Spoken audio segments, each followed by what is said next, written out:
only Chicago State and the work that we do in the archives, but also give a bit of the lay of the land, if you will, for the program. So this program is hosted through University Archives. I am Raquel Flores-Clemens, the University Archivist and Director of Archives, Records Management, and Special Collections here at Chicago State. You all will get a chance to check out the space a little later today and tomorrow. So you'll have your chance to see the archives. But I want to talk a little bit about how we came to be a part of Project Stand. It started in December of 2017 when I met Lael at the Doc Now forum. And it was a really engaging time, a really important meeting where we had panelists who were young, who were doing the work of movement work as it related to the Ferguson uprisings. And what they had to say was so important, and what was really key about that particular conversation that particular panel had was that they were appreciative and they knew the history of the activists that came before them, but they also realized that there were a lot of things that they could have, that things could have been done differently, that they could learn from, and that also influenced the way that they went about their movement work. And so what was really interesting about that too, and I won't go into the details of that particular day, but I think a part of what happened in that space, because there was representation of different generations, it was clear that conversations needed to be had between the two of the activists of now, the activists of the recent past, and the activists that we definitely stand on their shoulders. And there needs to be conversations about how can we come together, learn from one another to really build communities in which we want to live in which we want to engage in which we want to, dismantle systems of oppression. We all are doing the work, and I hope that this particular forum we will, really expand and engage in those conversations. And since that point, since December 2017, we were rocking with Project Stand because Chicago State itself was also going through a transition where students were really taking ownership and leadership and saving the institution. There's many people that would say, oh, no, the Chicago State was never going to close. Chicago State wasn't going to close, and that was because students said, no, it's not going to close because this is where we are. This institution is important to our community. This institution is where we are getting our degrees and matriculating through, and we have our stakeholders here. And they took the helm and really righted the ship at that time, and they did the work that really impacted the institution. And at that time, I was coming in new. I started in 2016 at Chicago State. While the institution was going through this transition, it was severely impacted by the state budget impasse. And if anyone knows about the state budget impasse, it's in Illinois, the state didn't have a budget for over 18 months, and that severely impacted this institution. But people were still here doing good work, and the students were still here fighting for their institution. And coming in October of 2016, in the midst of that, I knew that had to be captured, that had to be documented. And it just so happened to be around the same time that Project Stand was getting its sea legs strong. And so it just was a good timing. And I'm glad that we were able to bring this together because we get to amplify these narratives. We get to support students in their work because students are doing the work, and youth often do the work, that movement work. And you're going to see that in a lot of the panels that we have and the narratives that we engage. So I thank you all for coming here. I thank you all for being a part of this. You are a part of this, and we hope to not only have panelists speak, but also to have dialogue with you as well. As far as the program itself, we're here for 2 days. Hopefully you all will come back tomorrow. And we're here from 10 to 6. There will be times where you can check out exhibits, take breaks. We also will have breakout sessions. The program brochures will be here shortly. They're on their way. So sorry about that. And we'll have coffee and drinks and refreshments very shortly.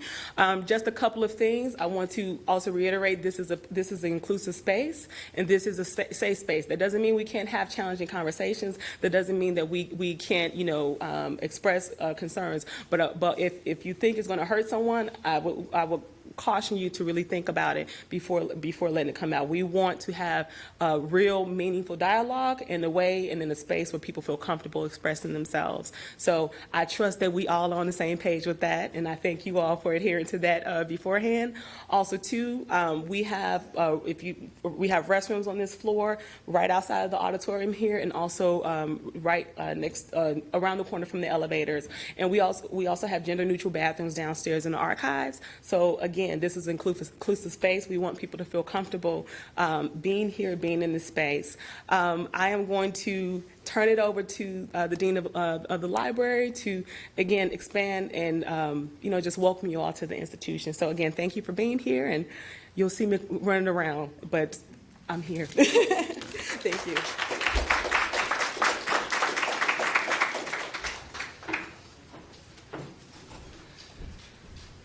Thank you, Raquel, and I get to welcome you again. My name is Richard Darga. I'm the Dean of the Library here, Gwendolyn Brooks Library, of which Archives is an instrumental part of our operations here. And I'd like to welcome you on behalf of President Scott and Provost Roundtree and our entire CSU family.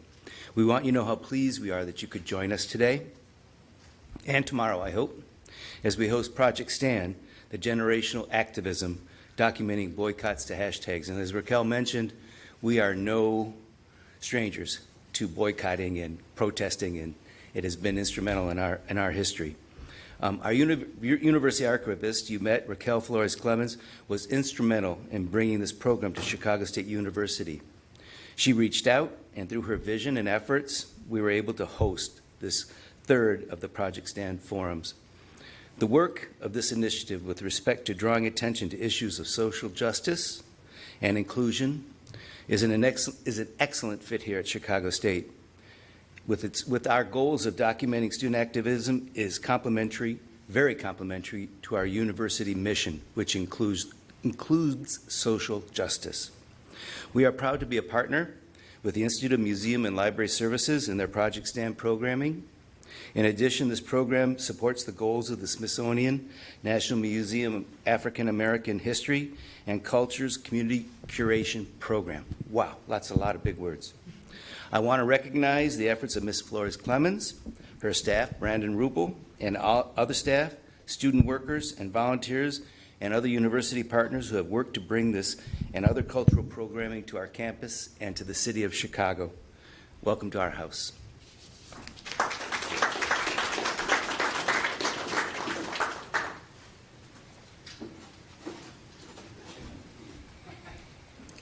Okay, good morning. Welcome. My name is Lael Hughes-Watkins, founder of Project Stand, a university archivist at University of Maryland. I would like to welcome you here today and also say thank you to Chicago State University for being a host for us today. Just to give a little bit of background about Project Stand, adding to what Raquel has already said, but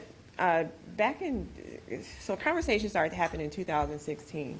We had just come off the election of our current commander-in-chief, and I was seeing protests, happen on campus. We were seeing die-ins, and I was at Kent State University at the time, actually as university archivist there, and we're seeing die-ins happen on campus in the wake of Ferguson. I'm just seeing a lot of activity on campus, also with the support University of Missouri, Mizzou, and the protests that were taking there. I was seeing our students trying to support those efforts at that institution. And so I was like, how is this being documented? Are university archivists documenting these activities? How is this going to show up in the record? Because I know at the time I was doing research, because I was trying to get tenure. So I was very interested in student activism, actually.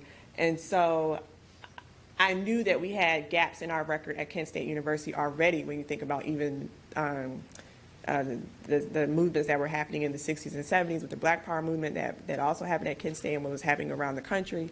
So I knew we had gaps in the record, and that really wasn't strong at our institution. So I'm like, if we were barely collecting what we had in the past, then we definitely got to be struggling with what's happening now. So then I put in a call to Tamar Shute, who's the co-founder of Project Stand. She's the university archivist at Ohio State University, the Ohio State University. And I said, are you doing anything about this? Are you having struggles trying to document the now as far as student activism at your institution? How are you building bridges with your student organizations on campus and specifically in disenfranchised student populations? And she said, oh, I'm struggling too. So I was like, okay, so this is a thing, and we need to make it something that we're going to address. And so then Ohio State University in Ohio, if you get OSU on board, then you're going to get everybody else on board in Ohio. So once Tamar said yes, we kind of got the wheels going, just with conversations and looking at bringing in institutions in Ohio. But then I was having a conversation with the person over, I'm forgetting, Jackson State University archivist, archivist there, and I'm sorry, Robert Luckett, sorry. And I was working with him on another project, and I told him about Project Stand. I was like, we're focusing on Ohio. He was like, oh my gosh, it sounds amazing. Please let me know when this broadens up. And so I was like, okay, why just focus on Ohio? We can bring other folks in right now. And so Jackson State University was our next institution, first institution outside of Ohio institutions. And so it really went on from there. And as we started to have conversations with other institutions, we were seeing that this was something it was something that just caught fire very quickly. I'm going to truth, I didn't think it was going to get that big this quick. Like, we have over 60 institutions, colleges, and universities, including HBCUs, including private and public institutions. And so I'm thankful and impressed with all the amazing dialogues that we've been having with each other as members in the information profession, and us being vulnerable with each other when we have our meetings about some of the challenges that we're having within the profession. I'm thankful that we're hearing from some amazing student organizers who are calling us to carpet on what we're doing, and I'm going to look forward to hearing more of that conversation today. So we have our final forum coming up in 2020 at Arizona State University, where we're going to be focusing a lot on indigenous student populations out on the West Coast, with a strong focus on considering the LGBTQ student population there. So I'm really looking forward as well to Arizona State University and continuing these conversations. This event also was brought to us by IMLS, who supported us and gave us a $92,000 grant in last year to have these 4 forums around the country. And if you want to see how the other 2 have went as well and see the amazing discourse and dialogue we've had from previous student organizers, our forums are available online on our website. So please check out the website that is on the cards that we've been passing out today. And just thank you, and thank you for everyone who is joining us today. And again, looking forward to being in dialogue and continuing to share space with you.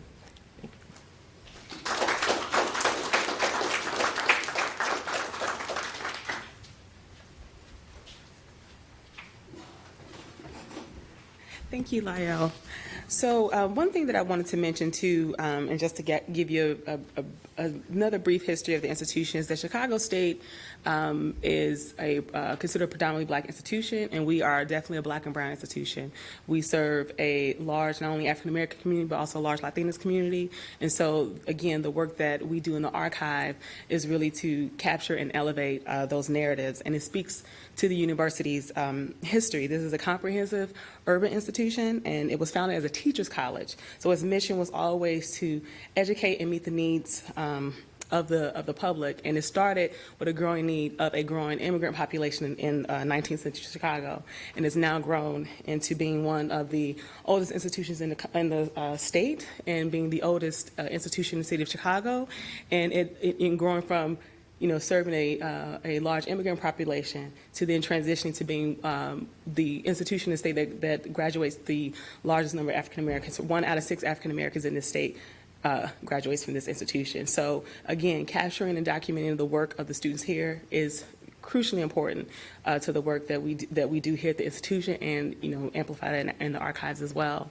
And it's fitting for our to have our keynote speaker, because I first came into contact with the work that she does because of the work she was doing, that also she, with the group Asada's daughter, brought in the work that was going on here to support the institution and to receive funding during one of its most critical times.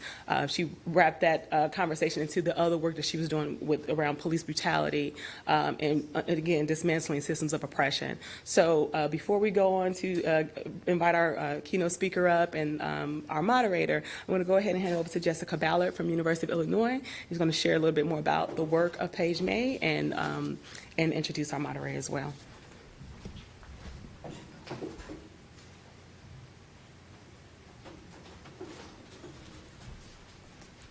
Good morning, everyone. My name is Jessica Ballard. I'm a visiting archivist at the University of Illinois from the Champaign-Urbana campus. So it's wonderful to see all of you here, and I will personally say, although I live a couple hours away, I never get to spend enough time in Chicago. So I am very excited to be here and to share this time with all of you. So, and both the keynote and the moderator can come up as I give the introduction. So Paige May started Assata's Daughters in 2015. She is an organizer, teacher, and abolitionist based in Chicago. She is the co-founder of Assata's Daughters and one of the 8 youth delegates from We Charge Genocide who traveled to the United Nations, and the lead author of the Shadow Report submitted to the UN Committee Against Torture. Assata's Daughters is an organization that seeks to support and engage young people. It provides them with a political education and leadership development that is necessary for them to achieve the things that they want in their community. And Curtis Kelly is a PhD student in the history department at the University of Illinois. And I've had the pleasure of working with Curtis and Karen, who I'm happy made it today as part of the organization Black Students for Revolution. And it was very exciting when I came to the campus and got to engage with the student group to see the energy that they bring to the university with challenging the university in positive ways. And it's also exciting when student groups are enthusiastic about donating their collections to the archives. And I'm grateful that both of them have also volunteered their time with the archives as well. So without further ado, I will leave it to the both of you.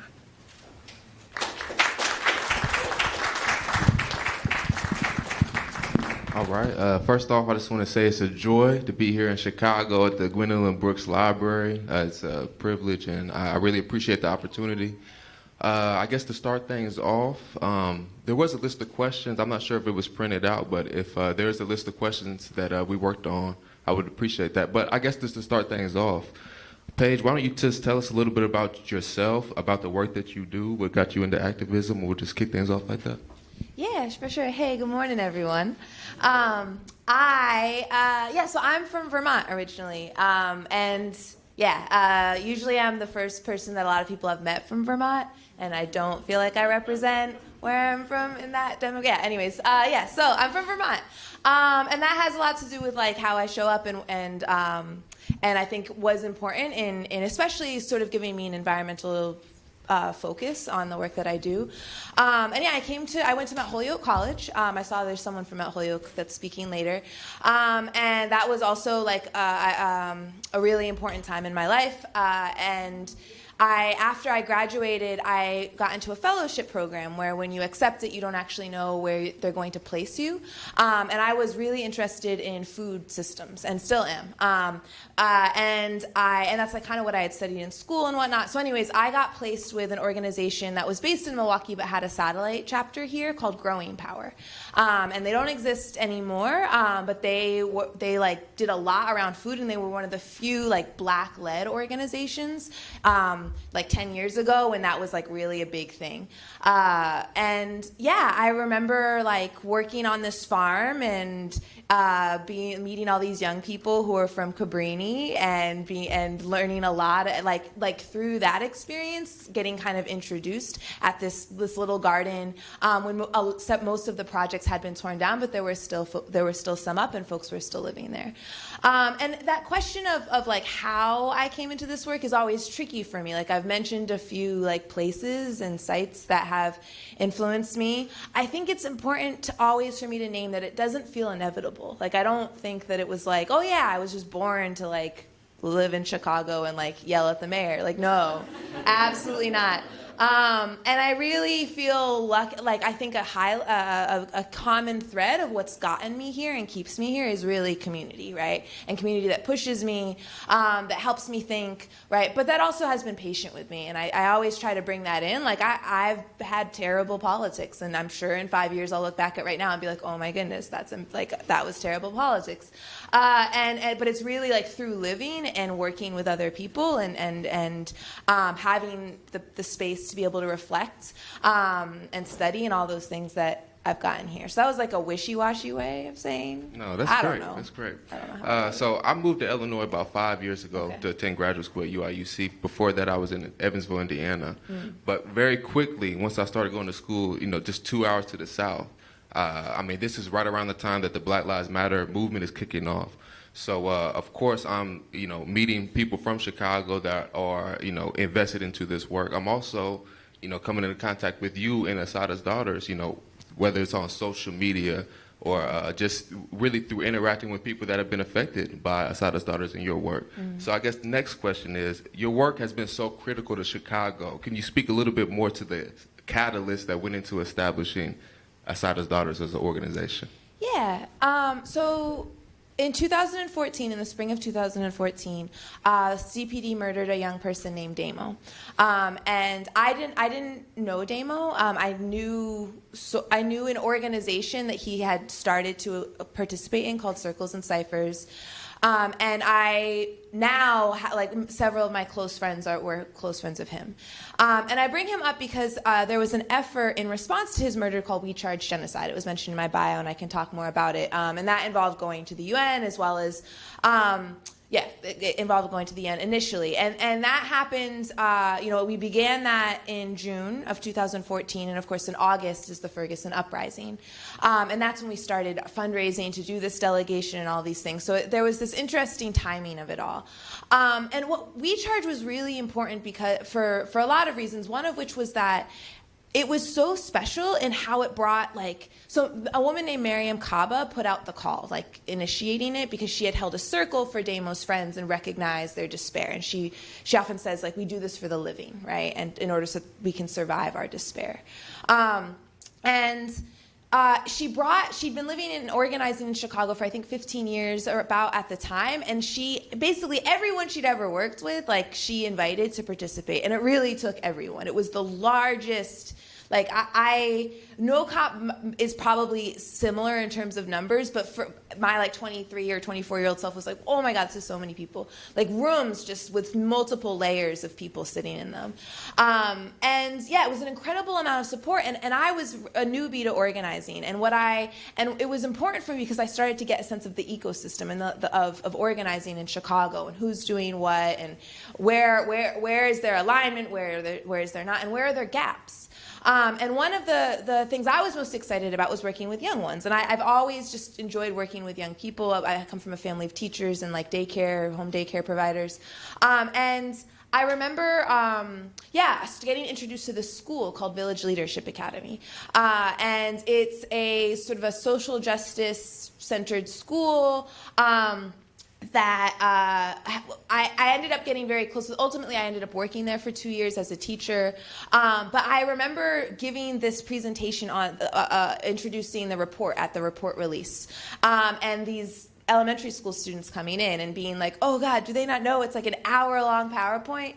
And let me tell you, these 7-year-olds were riveted to this PowerPoint, asked the best questions. And I think oftentimes when we compliment young people, it's sort of there's this backhanded, in spite of your age, that was a great question. I mean, they were the best questions, in the room, period. In a room full of professors, right, all kinds of folks, right? And they were, it was phenomenal. And it really, that moment changed my life. And that moment of that report release is ultimately why Assata's Daughters exists.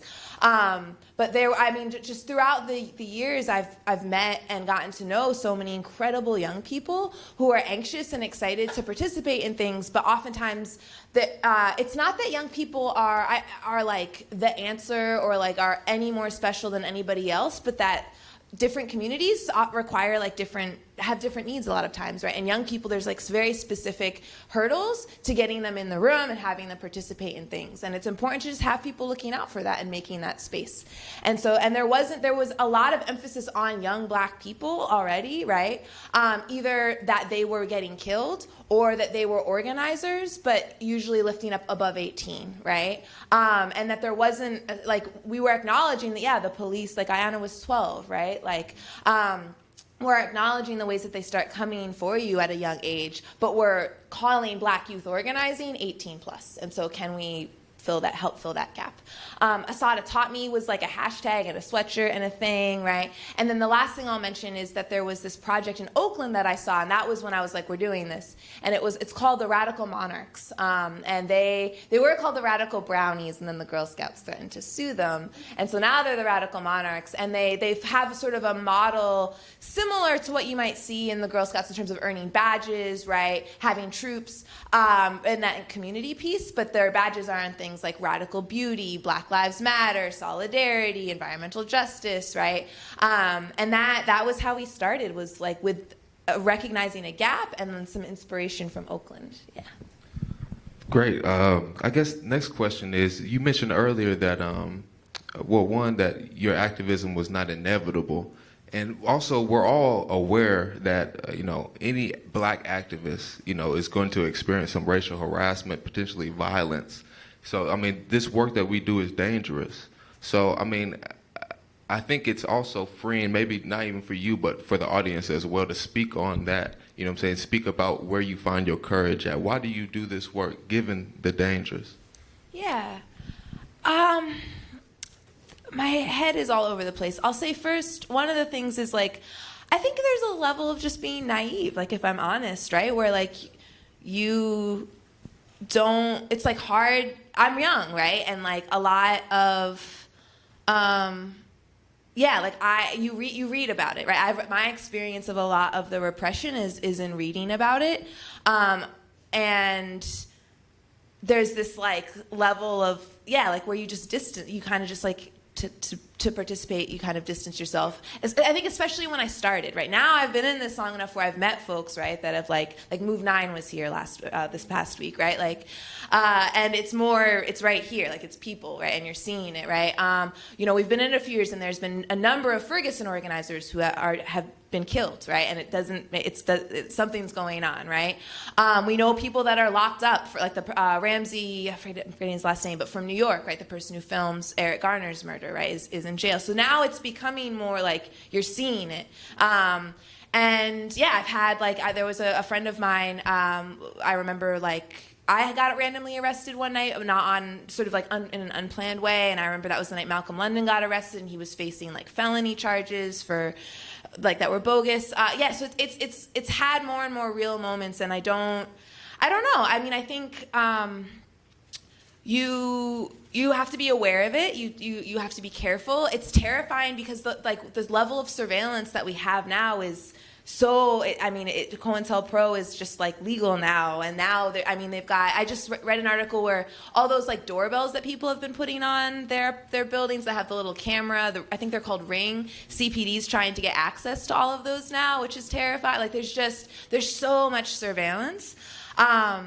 That you do your best to make it as hard for them as you can. But I truly, truly believe that what keeps us safe is relationships. And so that at the end of the day is how I am able to sleep is I live on a block where I have so many people looking out for me. There was this one day where there was an incident and someone was having a mental health breakdown, and within 2 minutes I had 4 people at my door making sure I was okay.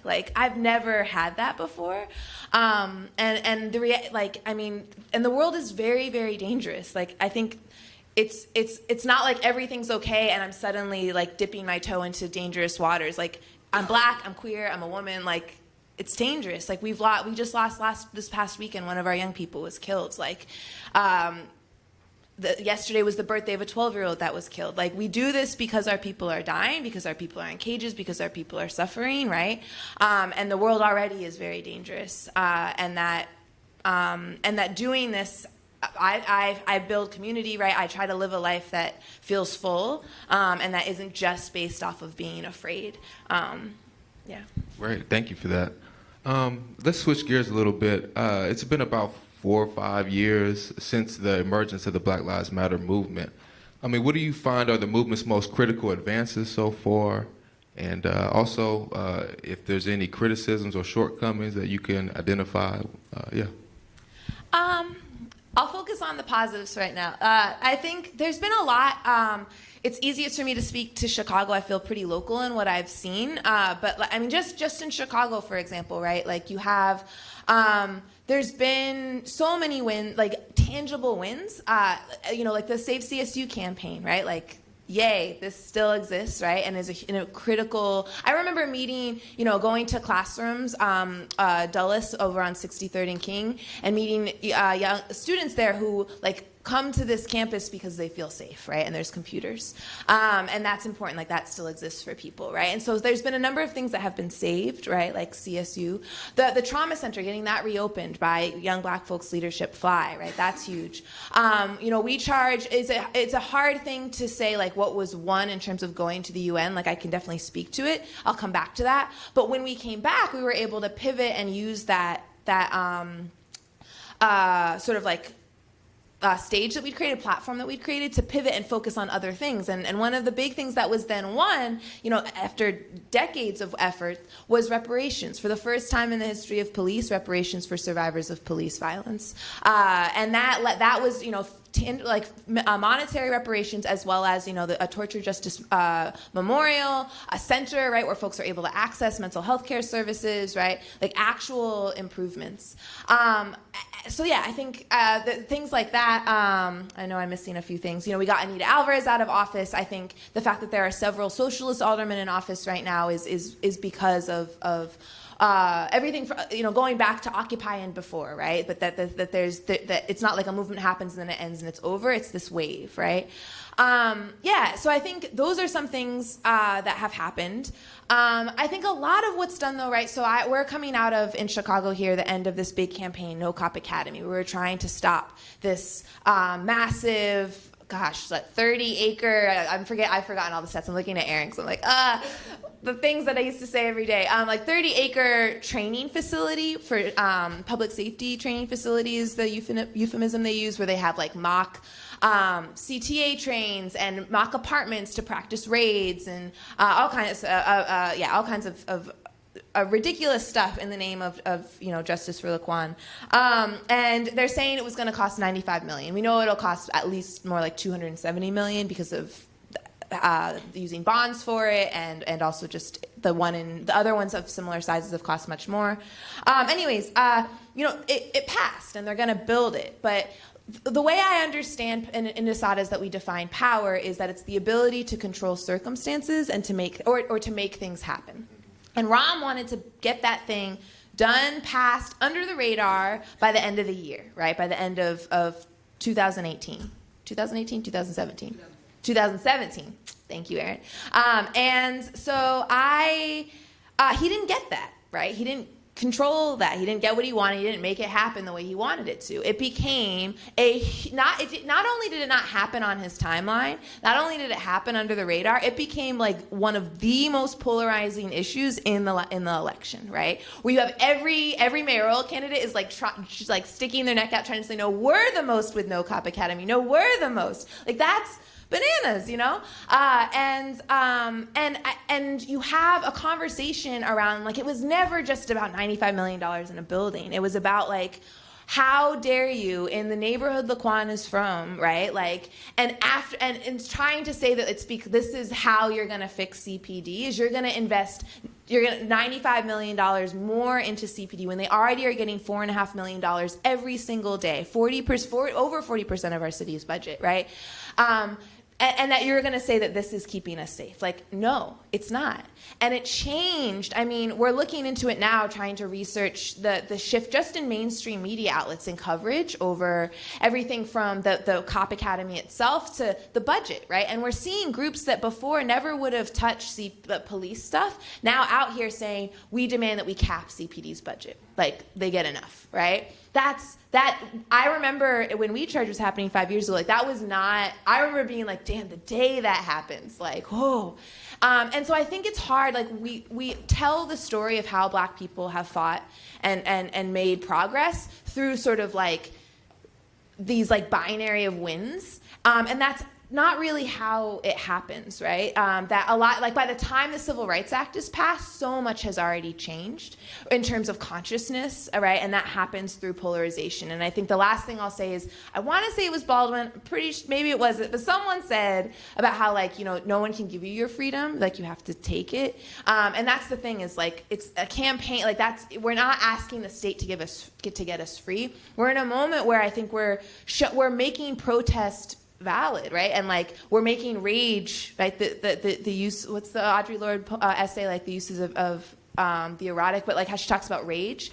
Like all of those things I think are being seen as like a part of the political conversation beyond just like how many people show up to vote, and that's really important. And where people are getting back in touch with protest, right, and with dissent.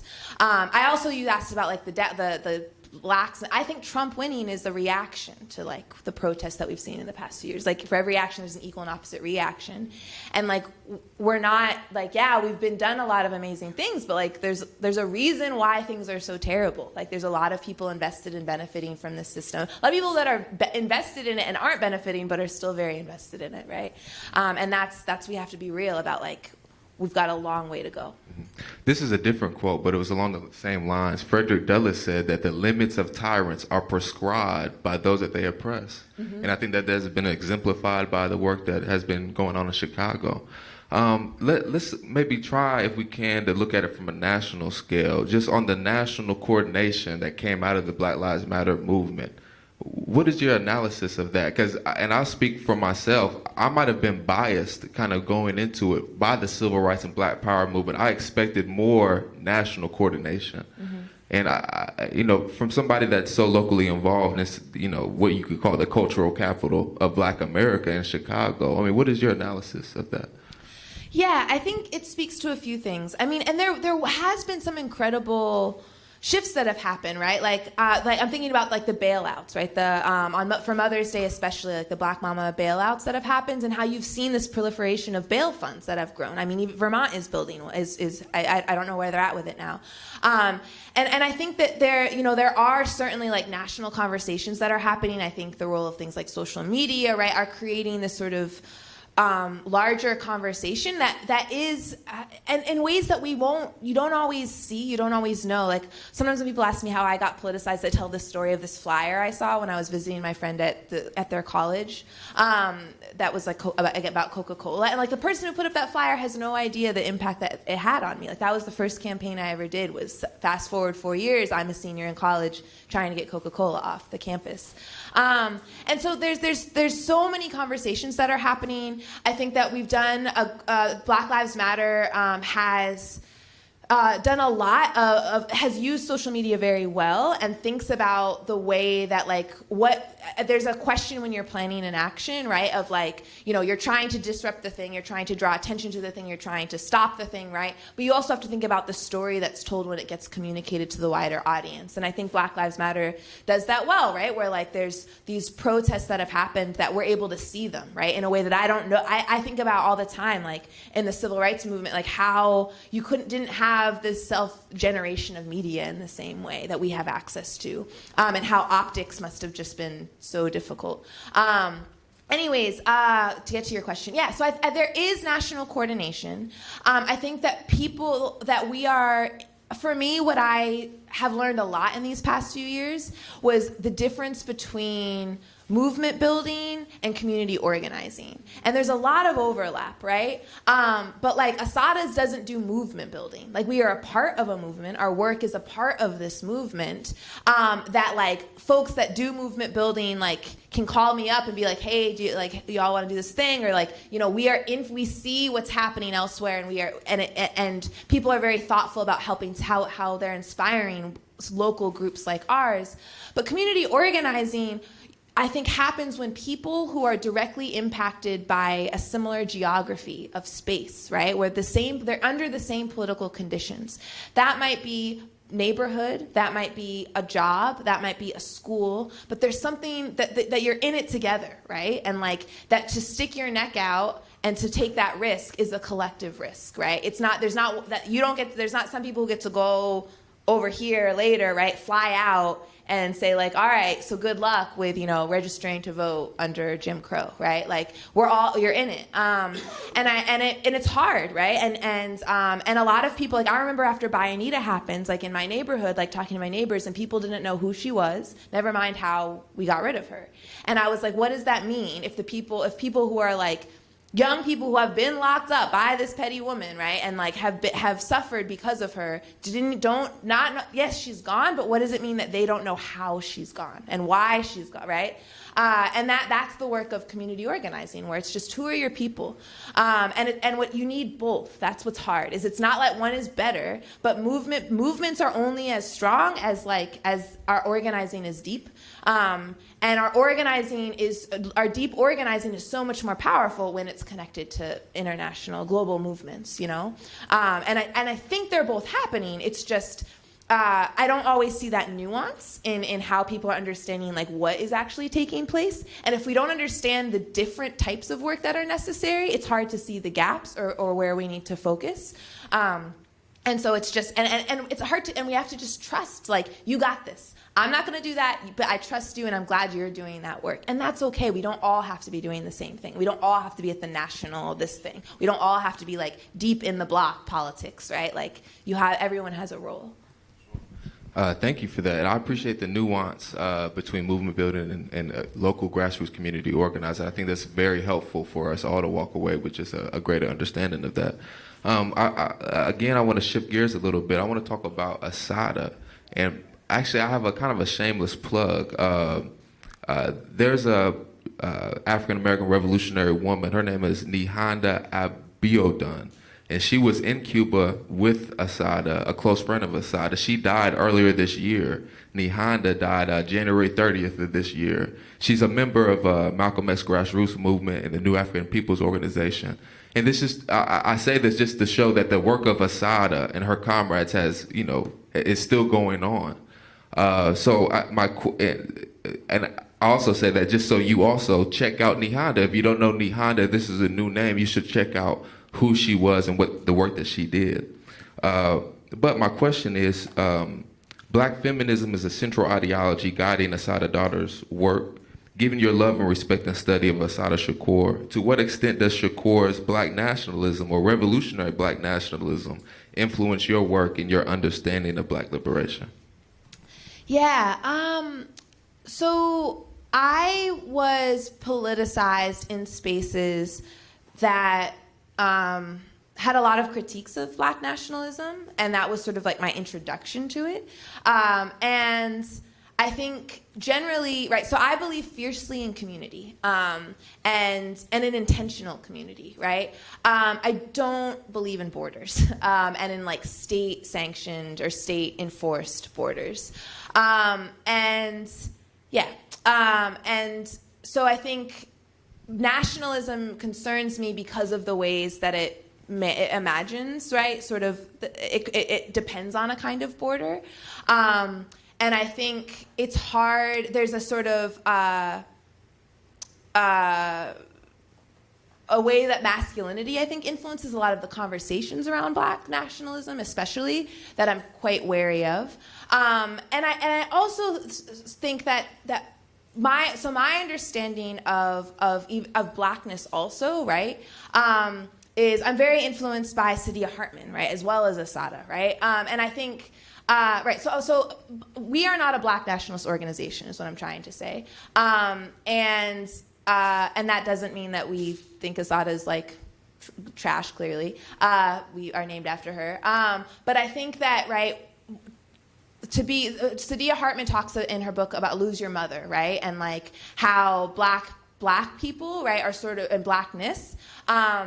Is a type of social death, right, where that includes 3 conditions, right, and one of which is natal alienation, right, where you don't control your descendants, right, or where you can't control, you don't have power over where your relationship to where you come from, and that's a part of like the Black experience.